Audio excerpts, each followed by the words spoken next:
There's a health crisis that continues to rage across the country. I'm not talking about COVID-19 or monkeypox. Between May of 2020 and April of 2021, over 100,000 people, an increase of nearly 30% from the prior period, died of a drug overdose, including more than 2,500 right here in Massachusetts. And countless more suffer from substance abuse disorder. With such staggering numbers, it's hard to find someone who hasn't been impacted by this health crisis in some way. And while it can often feel like a hopeless situation, both for the addicted individual as well as those who love and care for them, my guest today is here to share how he overcame his addiction and how others can do the same. Please welcome speaker, author, and Spencer resident, Donnie Steiger. Yay! Donnie, welcome. Thanks for being here. Donnie, what's going on? What is the problem here? What leads to addiction? Why do people become addicted? Well, there's a lot of different reasons. Some are born with it. Myself, when I was a child, because I was born a baby and very young, but as a child, I was given alcohol, and my dad, I have a picture in Suck Up the Purple Buttermilk with me drinking a frosted mug of beer. So I remember from way back then, I always loved the taste of alcohol. I loved beer, and it was just a natural. So some, I believe, are born with the disease. They have a disease of addiction. There's different ways that you can use addictions, and some people like overwork or they really get into the work, which is, they work out or but the addiction of drugs is really that's what's going to kill you. And so addiction, not necessarily the substance or thing you're addicted to, is in and of itself a condition. Yes. Whether or not you're addicted to substance abuse or something else. Yeah, they call it a disease. Mm-hmm. So, and I don't believe that the way things are going right now, that these people have that addictive personality or have the disease. That's just my opinion, but from what I see, this is not a normal situation here. So I went from the tasting, the beer, and I loved that, and I went on to, as a child and going to school and all that. Before I could even really talk too well, I remember pointing to my dad, I want that, because he had a beer. And I learned how to go to the refrigerator and get him a beer and bring it out to him, and he would say, "Oh, thank you, Donnie," and he'd give me a sip, So then I figured out, if I go to the refrigerator and now I don't know that I'm an alcoholic at this time or a drug addict. Sure. So I grab a beer and I figured if I can open this before I get to him and take a sip and then I give it to him, I get another one. So I was able to pull that off after 2 or 3 times. And when the first time I did it, I came out with it open after I drank some. He said, "Did you drink any?" And he looked me right straight in the eyes. "Did you drink any?" And you know what I told him? "No." "Are you sure?"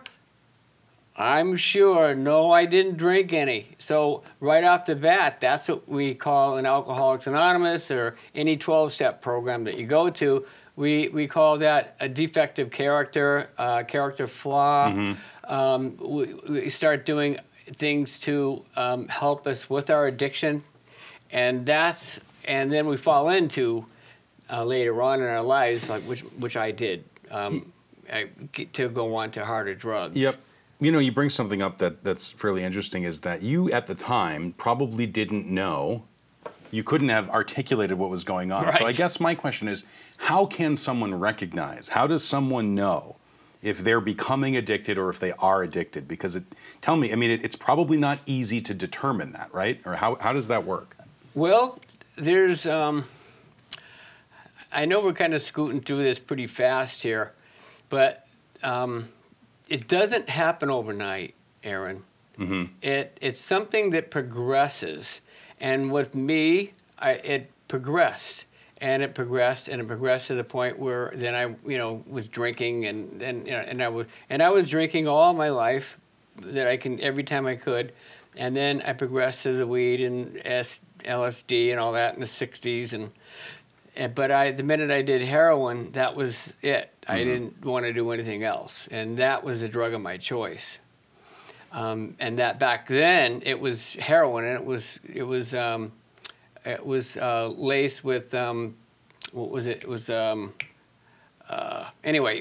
It wasn't the way that it is right now. That all this stuff that it had quinine in it, so it just made you itch a little bit. But the stuff that they're putting in it now is really bad. The fentanyl-laced heroin, or the synthetic heroin, or synthetic opioids that are being mixed in. So I went on, and when I did that, and that's the whole story of why I wrote "Suck Up the Purple Buttermilk" is the progression. And and the defects of character are very, very important. And you asked me, do people know that? And I knew that there was something wrong with me to begin with. I felt inadequate. I felt unsure of myself all the time. I was quiet. My parents were both alcoholics.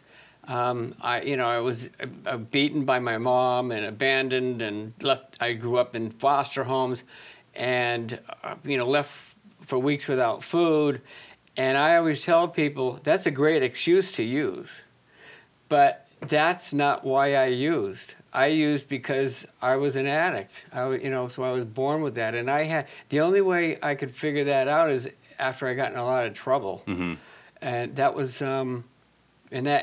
that's what there's the denial, that it goes along with the addiction. What is the difference between a reason and an excuse? Can you talk about that a little bit? Yeah, the reason and excuse. Well, the reason is that I naturally fall into it. I become naturally. I have that tendency to be addictive personality, but you don't realize that right away. But there are a lot of people that use that, and we have that in that's the kind of stuff like the marathoners and Olympic sports. All these people, they focus this stuff, and it's called the positive addiction. So you're doing positive things, and we'll get to that later. But so that is a choice. I chose to do this, but I was doing it anyway. It was part of my makeup. Yeah. So the choice, and what was the other question? Just the difference between a reason and an excuse, because you were talking a little bit about excuses. Yeah, there's a lot of excuses. Yeah. Once you have, somebody I could be in school, and I'm feeling inadequate, and I don't feel like I fit in with anybody. For myself, I didn't even learn how to read or write till I was 34. When I got sober, it took me years to get that, because I had traumas from that. But what happens is you get you're already addicted. What happens is you come across people that they're not feeling good about themselves, and they're all by themselves, and there's a bunch of kids standing over there, and they seem like they're happy, and I'm not, and they go, "Hey, Donnie, why don't you come on over here? Hey, Aaron, come on with us." And they want me to hang out with them. Wow, that's cool.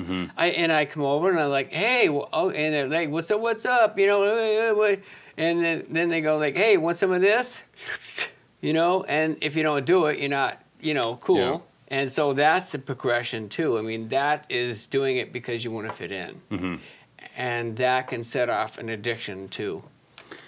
So I hope that answers. It does answer. Thank you, and I'm sure that's helpful for folks watching to determine and help delineate the difference between the two. You got to check how you're feeling, inadequate, and all that stuff, because we tend to react to our own feelings and how we feel. Yeah, and that is something that we, as adolescents, we have to learn what that is, and I have to do things that are positive in my life to get positive recognition. There's two different types of recognition. One recognition is negative recognition, and negative recognition is when I'm at school and I get beat up and I come home, my dad says, "What do you mean you didn't hit him?" I'm like, "No." "Well, next time you go and beat him up." And then I go in there and I come home with a black eye. "Well, how'd the other guy?" "Well, I beat him up." And so "Oh, good boy. Yeah, all right." So next thing you know, I'm like punching people all day long because my dad only gives me... Well, you're rewarded for it. Yeah, yeah. Right? You get that positive reinforcement. And that's the psychological makeup of a lot of the people that are in prison today, because they don't know how to get positive recognition and they don't understand it. So interesting. I mean, the psychology behind it is extremely interesting and complicated. Yeah, I've read a lot of that too, because I've read lots of books. Now I can read and write, but I read lots of books on all this stuff because I want to understand myself, because I had really, because of my childhood and the one person that was supposed to love me, which was the most, was my mom, who I needed, and she did just the opposite. But she would tell me she loved me, and she would hold me and cry and, you know, look in my eyes and tell me, I love you, and then she would go off and drink for 2 weeks and leave me without food. So this went on like hundreds of times, and bringing different guys home, and so I had abandonment issues, not just, you know, so I wanted to do a lot of work on myself, because when I got sober, I went out with a girl, and it was totally devastating to me. I'm like, so I wanted to find out, why do I feel so bad about this? You know what I mean? Yeah, you can feel bad, but this was like more than most people. But yeah, it's hard for anyone to in a relationship when it breaks up. But for me and an addict, it's very difficult, because that we want that. I just want to spend a minute trying to, again, if somebody's watching right now who may be struggling with, and doesn't maybe know that they're struggling with substance abuse disorder, what questions... Chances are they will. Well, that's what I'm getting at. So what questions can they ask themselves to determine, am I addicted? Right. What are the I know there's not a solid set of criteria, but looking introspectively, what could they ask themselves to determine, am I addicted or not? Okay. And well, so there's quite a few different, what we're talking about right now is the synthetic heroin, or the synthetic fentanyl. That's the crisis that we're having right now. That is pretty simple. If you're buying stuff out on the street to get high, chances are you got a problem, and you got to check out, you know, why are you doing that? You know, what is it in your life that you want to escape so bad that you want to go out and do this stuff? So that's the fentanyl. But the other thing is the alcohol. I can explain to you the difference between an addict, an alcoholic and not an alcoholic, or an addict and not an alcoholic. But the alcoholic gets, the alcoholic, well, the addict, you know, uses, whenever you start sticking needles in your arm, that's a dead giveaway that there's something wrong, or you're snorting it, or you're with a bunch of people and you're using on a regular basis, and the party's ending and you still want to stay there till, you know, forever, you know. But what would you say to that person that might think about that and disagree and say, well, I'm an occasional user, I can handle it? Great What's the question. answer? That's a wonderful question. I like that. Occasional user, this is something that is, there is no such thing as an occasional user if you're using to get high. I know people that have, you know, they come home from work and they have a shot of whiskey or something. But, you know, an alcoholic is going to have the whole bottle and then probably not go to work, you know. But that is, if I'm doing something purposely to feel better, a drug or alcohol, then it's my behavior. And we always say, once you take the drugs and the alcohol out of the equation, what do you have left? You have the behavior. And the behavior is why I'm using. It has nothing to do with the booze and the drugs. It's the why am I doing this? But people don't want to see that. They don't understand that, and that's what I hope I answered your question. You did. Thank you. I think that yeah, that's pretty insightful. You talked a little bit about your experience and what led to your own addiction. Can you talk about your recovery and when that started? And it's ongoing. It hasn't stopped, right? Yeah. So, but just how many times did you try? What was the experience for you? Oh, yeah. And was there a turning point that you recall or that really had an impact? Yeah, I'm really glad that you asked that, Aaron. So, you know, we can fast forward through all the abuse and my drinking and, you know, all the way up. I knew at some point when I was like 16 that I had a problem, but I didn't care. I actually wanted to die. I wanted to kill myself. I didn't feel good about myself. I didn't feel adequate. I was in 11th grade. I'm from California, and we got brought here because my mom would steal us, and it was, you know, a bad scene. So I made it to the 11th grade, and I didn't know how to read or write. So that was part of my isms. Remember going to the refrigerator, taking the beer out, and then saying to my dad, he says, "You want a sip?" And I'm like, "No." Well, that's the learned behavior I learned because I didn't know how to read or write, and I didn't go to school 99% of the time, and not one time did anyone sit down to show me how to read and write. So that, anyway, so that was very difficult. So I've already learned this behavior. So that's what, you know, that's what caused me to, I knew that I was defective. I felt like the broken wheel. You know, in the old days they had the wooden wheels. You know, and like one gets a big chip in it, and it's going down the street. Along. Yeah. Boom. Well, that's what I felt like, Sure. and I didn't feel ashamed. I felt ashamed of myself, and that means I can't be fixed. Shame is I can't be fixed. And that's the way I felt. I felt like there's nothing I can do to fix this. It's too late, you know? And that's what happened. So I didn't feel good about myself. So that's when I decided, and I finally did all these different drugs. I did a lot of stuff. I had a lot of acid and, you know, crystal meth. And, you know, I was actually, you know, shooting an IV. So what caused me to get sober, clean and sober, I had tried to, because I got married and I had kids, I had a house, I was working a full-time job, and I was mowing my lawn on Sunday, and I was shooting heroin, you know? And, but I was basically in control of it, if you want to call it that, but I knew I had a problem, and it's a progressive disease. And you asked earlier, how do you know?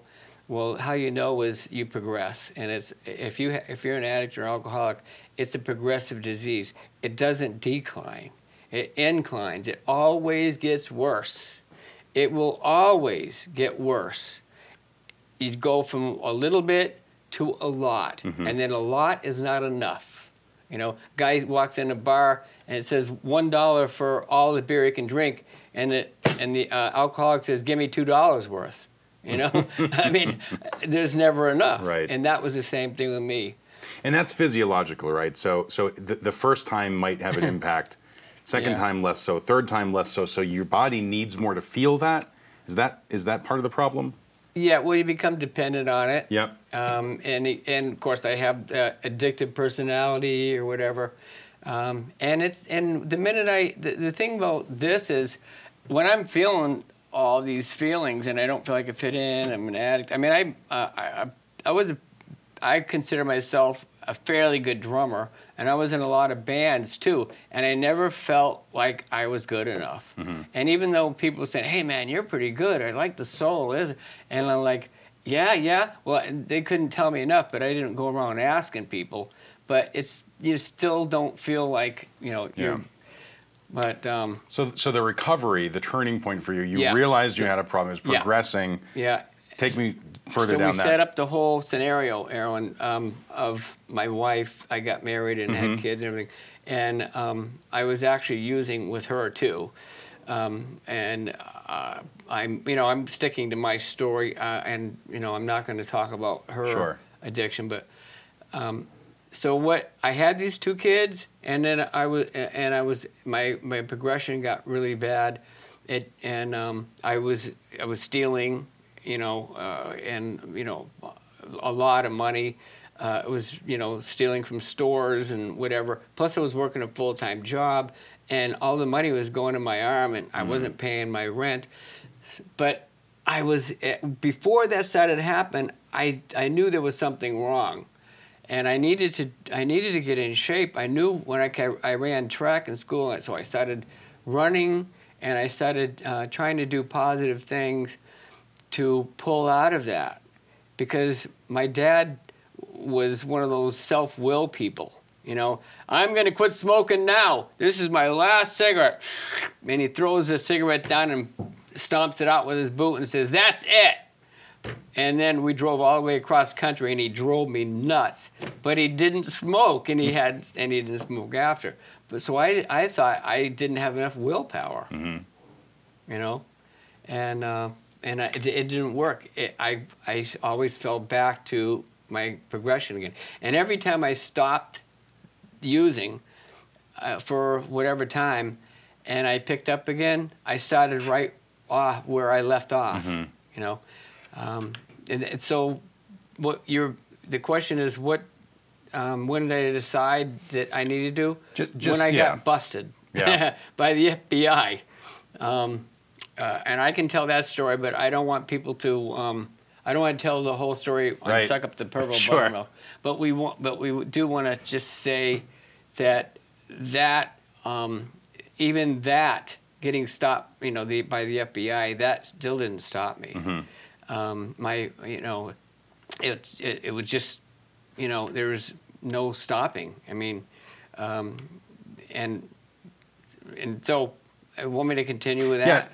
Yeah, maybe not that story. How I went into treatment? Because that's here. But I want to get us to the point where you realized it. You got a wake up call from the FBI. Yeah. How did we get to recovery? How did we get to? I already knew that eventually this was going to happen. Yeah.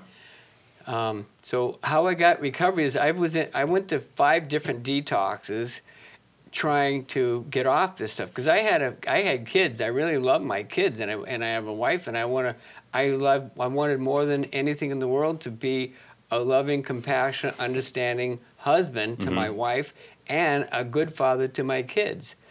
But I couldn't do that. I wasn't there. I look at myself today, and I said, well, I was a pretty good parent. And I'm like, no, I wasn't. I wasn't there. Even when I was there, I wasn't emotionally there for them. And I was always out trying to get money. So I went into my last detox, and all 4 detoxes before that, every time I left, I was high within an hour. I thought, when they said, hey, you need to go into detox, and a lot of earth people, which we call people that don't use like that don't understand the addiction, go like, well, you just go into a detox and then you come out and you're fine. Can you explain what detox is, though, just for people who may not know? What that term is used a lot, but what is a detox? What is that process? What is it? First of all, our government has spent billions of dollars, and which is a good thing. They've spent a lot of money, and they've given a lot of money out to set up these detoxes and halfway houses, and what has happened is there's plenty of recovery out there for you if you want it, but you have to want it. And the detoxes, you go in, and the fifth one, and every time I went in, I ended up using when I left, and I couldn't figure that out, and then it started to scare me. I'm like, oh my God, I can't stop. I really want to stop. I thought it was going to be easy. And the minute I leave, I'm like, I'm just craving this stuff. That's all I can think about. I'm obsessed about it.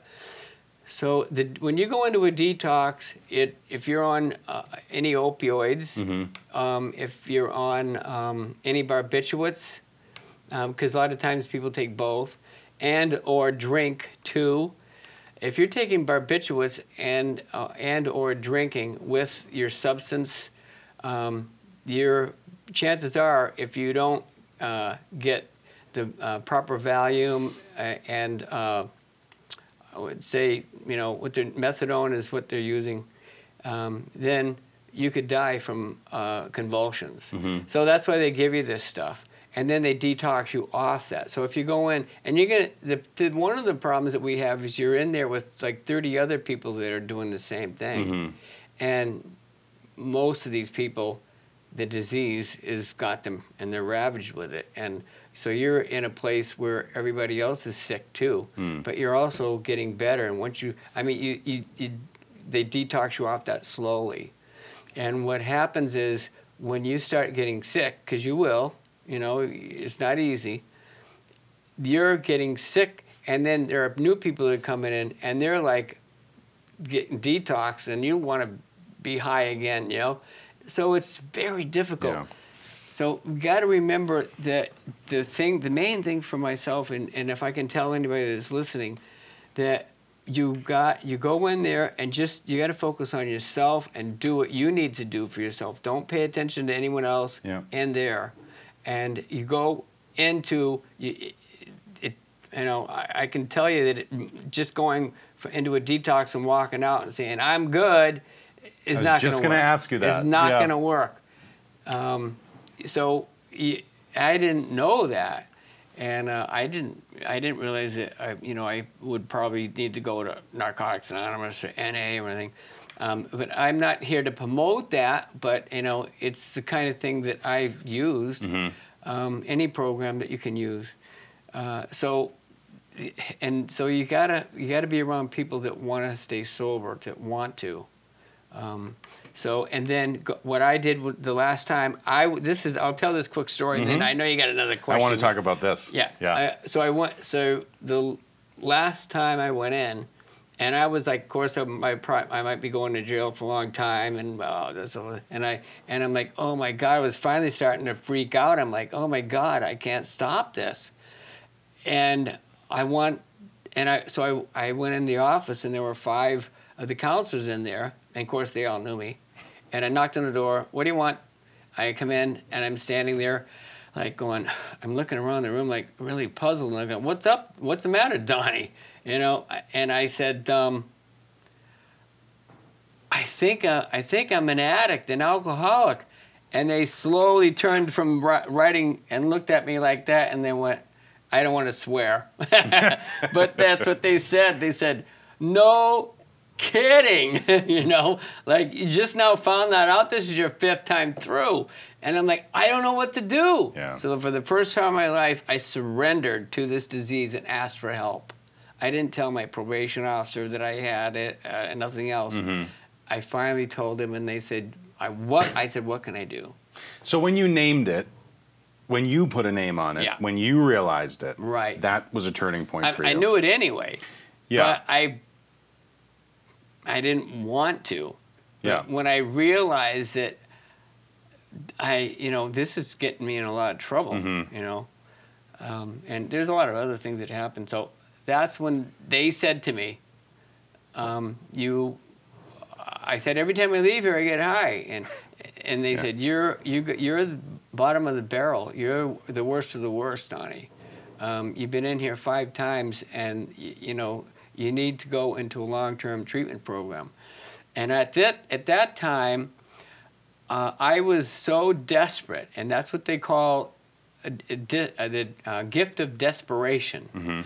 When I don't want to use, I do want to use, but I don't want to use, but I really want to get sober, and I want to find out what that's like. And the problem with trying to get sober is you don't know what that's like. So that's very scary, and I'm familiar with the pain and agony that this has caused me all my life, and that is my safe zone. but I'm going to be walking out into this whole new realm where I'm going to have to feel inadequate again, insecure, the broken wheel, not knowing how to read or write, and I'm not worthy of getting sober because of all the things that I did when I was using.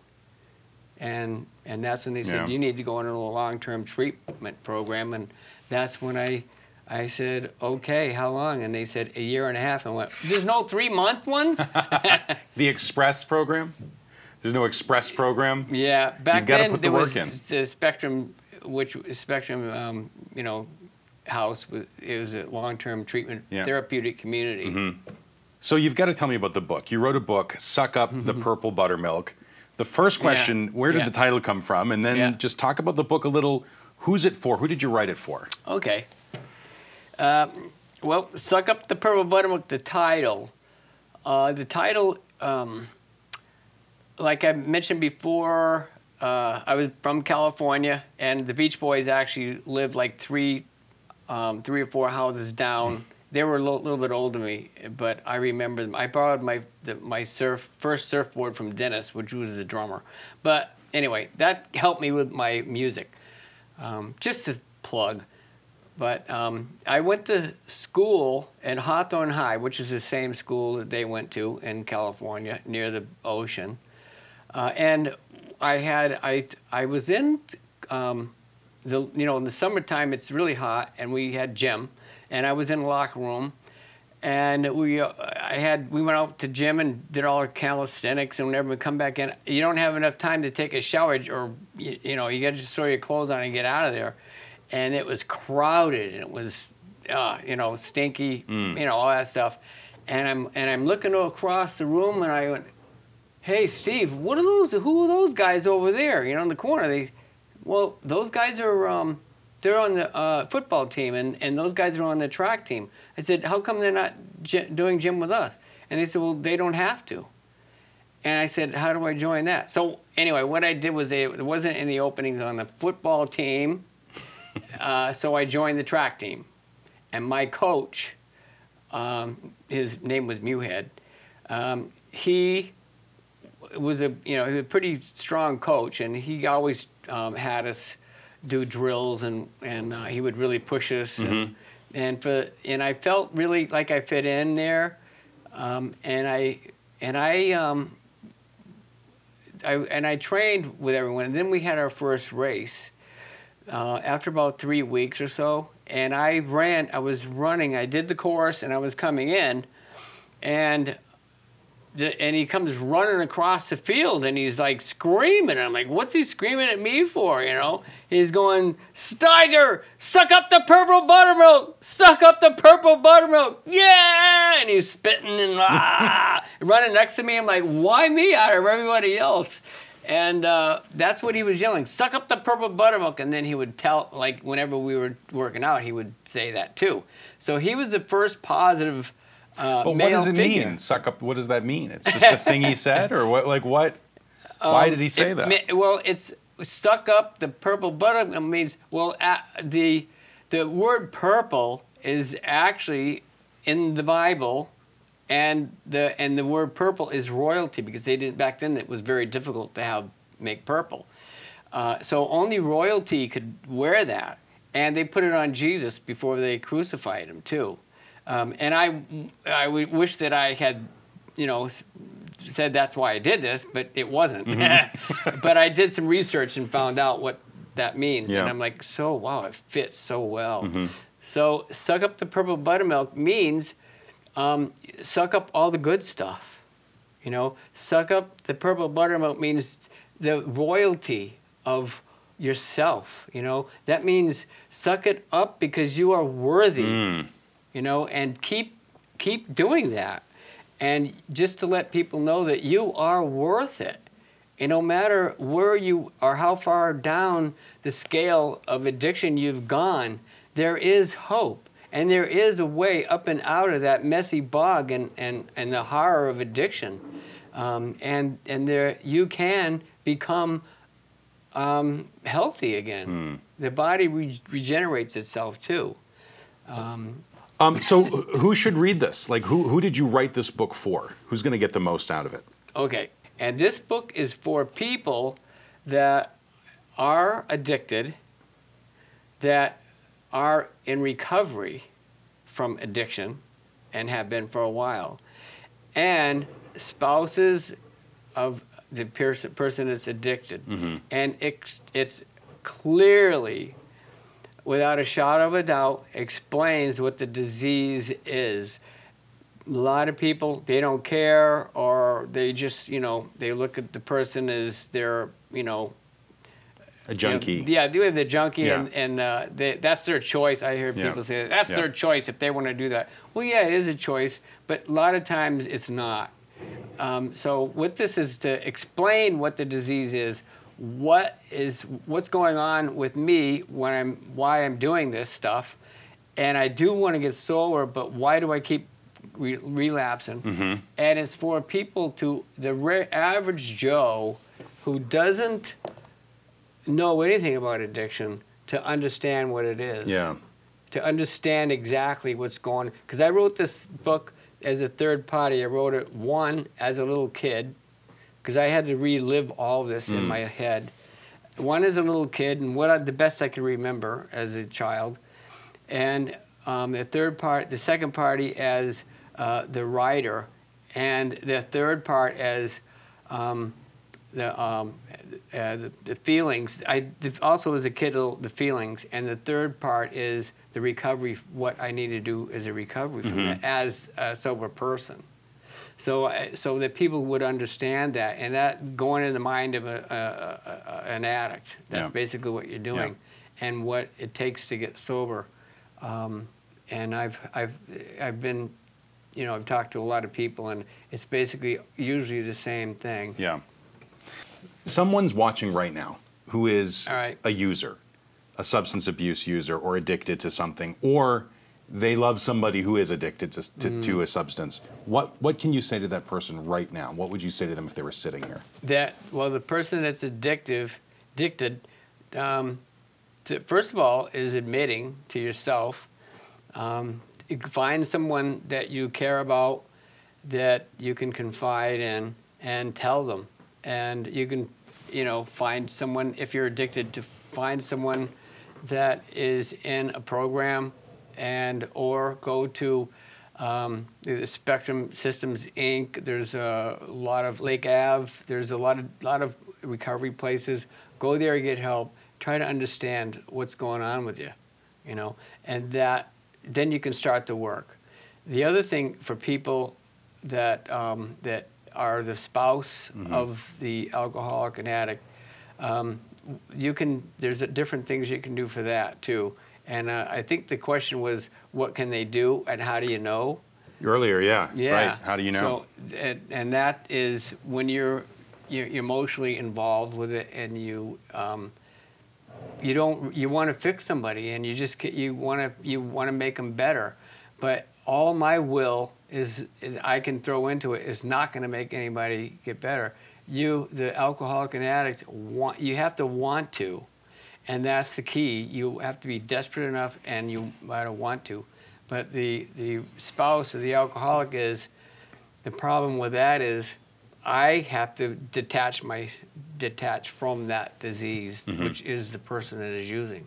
Doesn't mean that I don't love them, but the hardest thing, and I think it's more difficult for the spouse than the alcoholic or addict, because the spouse doesn't realize that their addiction is that person, and trying to get them better. That's an interesting perspective. Say that again. Just that last part. Just let's clarify that. Okay.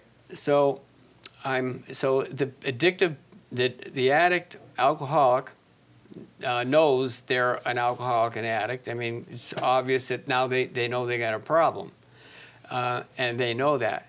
And the spouse of the alcoholic and addict doesn't realize they're trying to fix the alcoholic and the addict, and that alcoholic is their disease, and they call it alcoholism to them, but they're like I said before about the positive and negative addictions. Well, that's a negative addiction if you're enabling someone and you're trying to fix them, but you don't realize it, and that's the insidious disease of this, because addicts and alcoholics usually like marry nurses, you know, to enable, because they're caretakers. Yeah. So the spouse, we need to detach from that disease, just same way that the alcoholic and addict detaches from the booze and the drugs. Yeah. And it's very difficult. People, that's his problem. I didn't, that's his problem. But because they're in denial. Just it's the same thing. That's part of the disease. That's a wake-up call. I hope people heard that. That's why I asked you to. Yeah, let's do it again, because that point, I don't kids, think. Yeah, and especially parents. It's very difficult. My heart goes out. I mean, I know people that have had, parents that have had kids that have. I think I hit my mic. Anyway, that have had kids that have passed away from this. And it's very, very tragic, and that is why I hate this disease, and that's why I do this stuff. That's why I wrote these books, and it's you want to be a good parent, but you don't really you don't kind of they're just kind of, I don't know what they're doing, but they can let them do it, or they're not paying attention. Yeah. And that's and it's very difficult. And next thing you know, and the thing of it is a lot of times it's the kid tries it once. This stuff is fatal. Yeah. So and then dealing with that is a whole different subject. But you can't get them in treatment if you can, if they're underage, and try to keep they won't. The thing about the detoxes is you can sign yourself out anytime you want. And that's one of the problems with that. They said, well, you can leave anytime you want. My dad said, well, keep him in here, tie him down, And they're going, no, he can leave anytime he wants. I'm like, you can't do that. He can't stay sober. So, yeah. Anyway. But recovery is possible. I think that's the point here. And it doesn't always seem like it is. I remember, I'm an earther. What was the term that you used? Earth person. I'm an earth person, luckily, and I'm thankful for that. But my dad was a heavy alcoholic, and he had been sober for however long I was alive, because he started his sobriety when I was born. And I remember at his funeral, the number of strange faces that came through that line to greet us and say, "I just want you to know your dad helped me through substance abuse and alcoholism." The line was out the door. I had no idea. I knew he was a sponsor. I knew he was involved. Cool. Yeah. But I had no idea the true impact. He would have me over the house, and we would just sit there and talk, or we would just sit there and it would prevent me from using. So many people just walking through, and I was so proud of that. And how old were you at that time? Well, I'm 39 now, so he passed in 2017. Yeah, I'm sorry to hear that. And it wasn't from substance abuse. It was other causes. Yeah. But I remember feeling proud about that he reached out and helped so many people. But it also reminded me that help is possible. Recovery is possible. You're living proof of that. Yep. And anybody that might be watching that thinks, I just can't do it, or maybe I don't have a problem, wake up call, right? Yep. It's possible. It's possible to get that help. And I just want to thank you for coming on and sharing your story. More of your story is in the book, Suck Up the Purple Buttermilk. You've got another book, Passion in the Fire. I think that might go into a little bit more of that as well. Yep. But I think the point here is, if somebody is struggling, if you're struggling, I just urge you to take action now. Do something about it.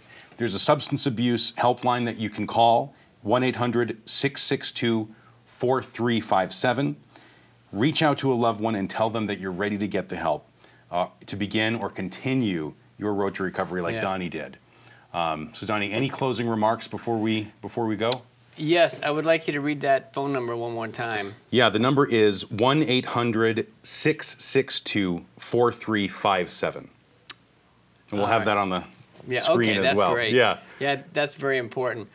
Closing remarks. Geez, if I could tell anyone, if I could say anything to anyone, would be, if you have this disease, you're going to die from it.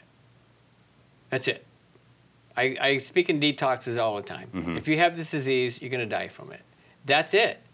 And because it's progressive and you can't stop.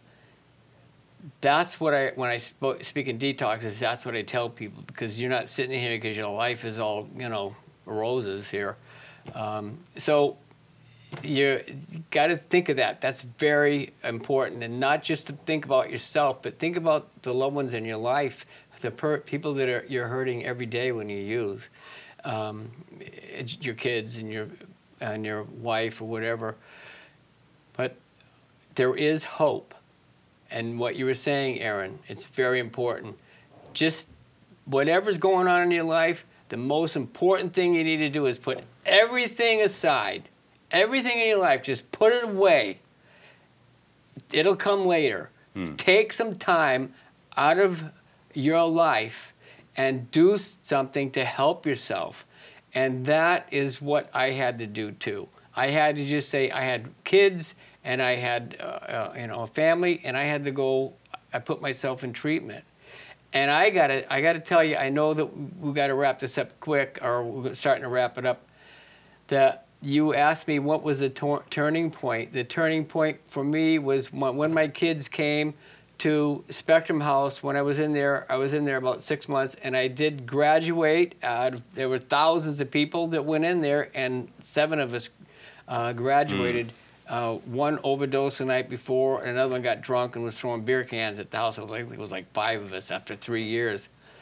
My kids came up, and I visited with them all day. And Jesse was 8, and Amy was 7, and they really loved me a lot, and I loved them, and we just had a fantastic day. And then they went home, and they started crying. And as they drove off, I was outside. They were going out to Route 9. The crying didn't go away. It was still, I could still hear them. And I'm like, why is it still happening? Why are they still crying? And it was horrible. And then it faded away, and I kind of looked up and I went, God, please help me. I don't ever want to use it ever again. And I went into the house, and I went upstairs, and my friend Raul was on his knees praying. And he was praying in Spanish, and I didn't realize what he was saying, but I knew one thing: he wasn't getting in a lot of trouble, and I was, and I needed help. And I said, well, what did you pray? And he said, well, when he got up, he said, I asked God to remove the obsession for drugs or alcohol and from my life, and I asked God to please help me to stay in this program one day at a time, and I want to carry out your will, not mine. And I turn my will and life over to care of you. So I got on my knees. I couldn't remember all that. So I got on my knees, and I just, this is very important. I got on my knees, and everybody goes like, well, I'm not going to get on my knees. Are you kidding me? I'm not going to get, I'm not going to get on my knees. I'm an alcoholic addict. Why do I get on my knees? But it's the act of humility, and so I got on my knees, and I said, and I was in tears, and I don't want to hurt my kids anymore. And that's the same thing that my parents were doing to me. They were addicts and alcoholics, and I was doing that to my kids. And I said, this has got to stop. Yeah. And so I got on my knees, and I closed my eyes, and I was on my bed, and I said, God, I hurt my kids, and I don't want to do that anymore. My life is a mess, and I can't stay sober, and I need your help. And I said, I turned my will and life over to the care of you. And as I was saying that, it felt like someone put their hand on my head and through my whole body, all the way down to my toes and back up again. It was like the best drug I ever took, better than anything. It was unbelievable. And I said, and help me to stay in this program one day at a time. And I stood up, and I went downstairs, and I started cleaning the dirtiest part of the kitchen, and was happy to do it. And my counselor said, what is he's out of, because I was always in trouble. He's always sending me in there when I got in trouble. Like, he said, what's he doing in here? He's on a learning experience? No, he just came downstairs and started scrubbing the floor. Like, Steiger, get in my office. And so I did. And because up to that point, I never talked to him about any of my feelings. And he said, you know, Don, what's going on? Yep. And I said, for the first time in my life, I realized that you, all of you counselors here, you want to help me. And all my life, I thought people were trying to hurt me and put me down, and I felt inadequate, and I couldn't see through that. And I said, from this day on, I'm going to try my best and do this. And he was blown away. Yeah. You know? And from that day on, I got better, and they ended up giving me a desk, and about 7, 8, 9 months into the program, they gave me a desk, and I said, well, I don't know how to rewrite. They said, well, we just had a lawyer come in. We're going to put him with you. So I had a lawyer, and he wrote everything out for me. I told him what to do, and I basically managed the whole place for a long time, and then I felt that was my calling, is to help other alcoholics and addicts, and that's what I've been doing ever since. Well, thank you for doing that, because it takes courage to do that, to speak, to write the book, and to share your story, and it's not easy, but it's helping a lot of people. Yeah. So thank you. Yeah. And as of now, as of July 4th, I have 37 years. Congratulations. Yeah. That's great. It's one day at a time, though. Everybody thinks, well, it just doesn't mean that I'm cured. It's ongoing recovery. And the thing of it is, you have to put that first, always. If I have this disease, it's a killer. And I got to put that first before anything in my life, because a lot of people, they get sober, and then they get the wife, and then they get the house, and they get the 2 Harleys, and they get the nice car, and they forget about going to meetings and helping other alcoholics, and next thing you know, they're sitting in there, I OD'd last week, and I lost everything. I mean, got to put this disease first if you got it. Thanks for doing your part. Thanks for the advice, and thanks for your time coming here today. And thank you for watching. Hopefully, this has been a useful talk for you. And again, if you're someone who's struggling with this substance abuse disorder, get the help. I urge you to do that. Again, the phone number for the substance abuse helpline is 1-800-662-4357. Be well.